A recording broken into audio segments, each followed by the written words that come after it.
जय हिंद बच्चों, कैसे हैं आप सभी। उम्मीद करता हूँ आप सभी अच्छे होंगे और अच्छे से पढ़ाई कर रहे होंगे।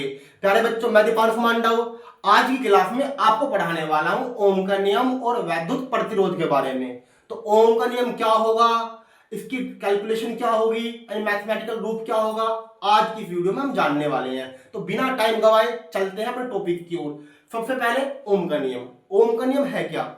ओम का नियम प्यारे बच्चों, ओम ने यह बताया कि यदि किसी चालक की भौतिक अवस्थाएं अपरिवर्तित रहें, भौतिक अवस्थाएं अपरिवर्तित रहे, तो चालक तार में बहने वाली धारा उसके सिरों पर लगे विभवांतर के अनुक्रमानुपाती होती है। मान लीजिए कोई चालक तार है, अगर चालक तार की ना तो मैं लंबाई घटाऊं ना बढ़ाऊं, ना क्षेत्रफल घटाऊं ना बढ़ाऊं, ना ताप घटाऊं ना बढ़ाऊं, ये क्या होगी? चालक की भौतिक अवस्थाएं कौन कौन सी? तार की लंबाई, तार का क्षेत्रफल और तार का तापमान। ना घटाना है ना बढ़ाना है, यानी कि अपरिवर्तित रखना है।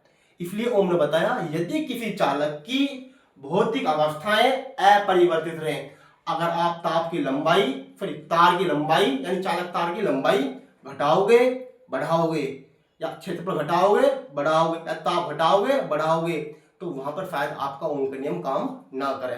इन्होंने साफ साफ बोल दिया यदि किसी चालक की भौतिक अवस्थाएं अपरिवर्तित रहे, तो चालक में बहने वाली धारा उसके सिरों पर लगे विभवांतर के अनुक्रमानुपाती होती है। सिंपल सी लैंग्वेज में ओम ने इतना बताया, अगर किसी चालक तार में आप एम्पेयर बढ़ा रहे हो तो वोल्टेज भी बढ़ जाएगी, एम्पेयर बढ़ा रहे हो तो वोल्टेज भी बढ़ जाएगी। लेकिन अगर आप थ्योरी में लिखो, कैसे लिखोगे? जैसे अपन ने लिखा हुआ है, यदि किसी चालक की भौतिक अवस्थाएं अपरिवर्तित रहे, यदि किसी चालक की भौतिक अवस्थाएं अपरिवर्तित रहे, तो चालक में बहने वाली धारा चालक के सिरों के विभवांतर के अनुक्रमानुपाती होती है। मान लो चालक तार है, क्या बह रही है? धारा विभवांतर सिरों पर लगा हुआ है, ठीक है, विभवांतर का लगा सिरों पर, तो बहने वाली धारा अनुक्रमानुपाती होगी किसके? उसके सिरे पर लगे हुए विभवांतर के। जैसा मैंने लिखा हुआ भी है, धारा अनुक्रमानुपाती विभवांतर, आई अनुक्रमानुपाती वी।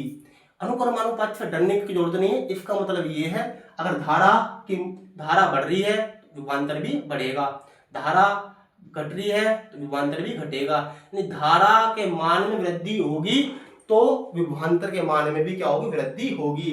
सिंपल में, अगर एम्पेयर बढ़ेगा किसी चालक तार का तो वोल्टेज भी बढ़ेगी, एम्पेयर घटेगा तो वोल्टेज भी घटेगी। या इसको मैं ऐसे लिख सकता हूं, V डायरेक्ट प्रोपोर्शनल I। जब I डायरेक्ट प्रोपोर्शनल V के, तो V भी तो डायरेक्ट प्रोपोर्शनल होगा किसके? I के। लिख सकता हूं कैलकुलेशन आसान करने के लिए। तो V डायरेक्ट प्रोपोर्शनल I, इस हटाऊं कोई कांस्टेंट लगाते हैं। जब भी अनुक्रमानुपाती घटेगा क्या लगाए? कांस्टेंट। कांस्टेंट क्या होगा? यहाँ पर R ही क्यों? R पर बच्चों हमारा वैद्युत प्रतिरोध होता है। अब वैद्युत प्रतिरोध क्या होगा अभी समझाने वाला हूँ, 1 मिनट दीजिए, पहले इस टॉपिक को आपके दिमाग में अच्छे से उतार लेता हूँ।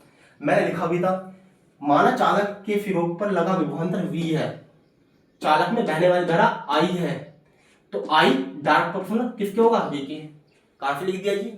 डेफिनेशन में लिखवा रखा है, चालक में बहने वाली धारा I चालक के सिरों के विभवांतर V के अनुक्रमानुपाती है या होती है।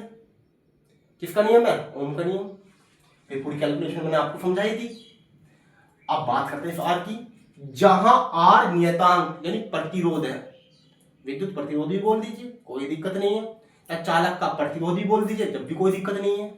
किसमें काम करेगा प्रतिरोध? चालक में तो करेगा, तो चालक का प्रतिरोध बोल लो, या विद्युत प्रतिरोध बोल लो, या खाली प्रतिरोध बोल लो, है ये प्रतिरोधी।